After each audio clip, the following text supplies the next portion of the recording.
Belum lama ini, seperti kebiasaan lamanya bercuit di akun Twitter pribadinya, Fadlizon bermaksud mengingatkan agar Kapolri Jenderal Polisi Idam Aziz agar tetap memproses kasus yang melibatkan Denny Siregar. Dalam kasus dugaan pencemaran nama baik terhadap santri dari pesantren di Tasikmalaya, Jawa Barat. Kasus tersebut, meski faktanya proses penyelidikan masih berjalan, tetapi dianggap oleh lambe turahnya Fadlizon kasus itu mandek. Tegakkanlah keadilan, jangan sampai ada pengadilan rakyat. Begitu isi cuitan Fadlizon.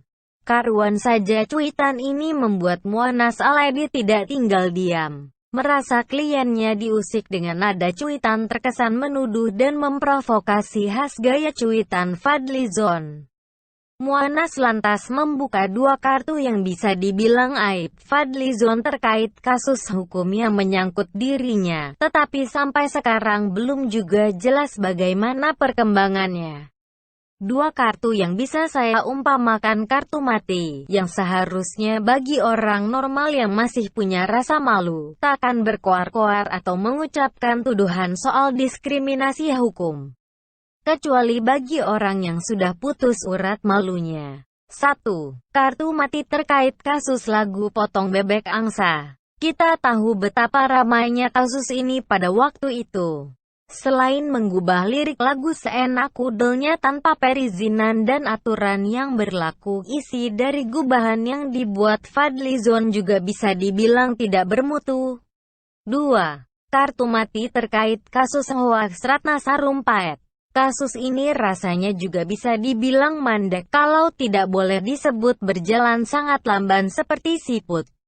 Sekalipun yang bersangkutan Ratna Sarumpait sudah merasakan berada di balik jeruji penjara dan kini sudah menghirup udara bebas.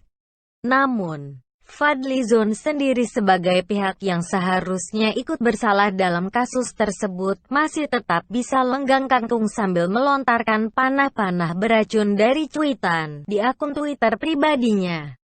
Dua kasus yang sampai sekarang seakan masih tergantung, sehingga Muanas Al-Aidid di akun Instagram pribadinya berujar, diskriminasi itu kayak Anda, banyak laporan tapi tak tersentuh. Apakah laporan kepada tuanku Fadlizon terkesan hanya main lapor karena ketidaksukaan? Oh, tentu saja tidak. Simaklah pengakuan Muanas Al-Aidid berikut ini, yang diunggah di akun IG Muanas Al-Aidid pertanggal 3 Oktober tahun 2020 lalu. Salah asuh FZ kasus sendiri dilapor 2 tahun tak ada berita. Rewel komentarin urusan orang lain baru 2 bulan. Padahal saya dan semua saksi sudah diperiksa, barbuk sudah diserahkan, ahli sudah diambil keterangan, sampai hari ini dia belum dipanggil. Belum kasus hoaks Ratna Sarumpait. Wow! Jika merujuk pada pengakuan Muanas Al-Aidid ini berarti Fadlizon ini terbilang cukup sakti juga ya. Entah apa yang membuat orang ini seakan tak tersentuh. Tapi lucunya dia suka mengusik dan menuduh orang lain yang dianggapnya tak tersentuh. Tak cuma dilaporkan loh, tetapi semua syarat untuk memanggil Fadlizon ke pihak yang berwajib sudah dipenuhi.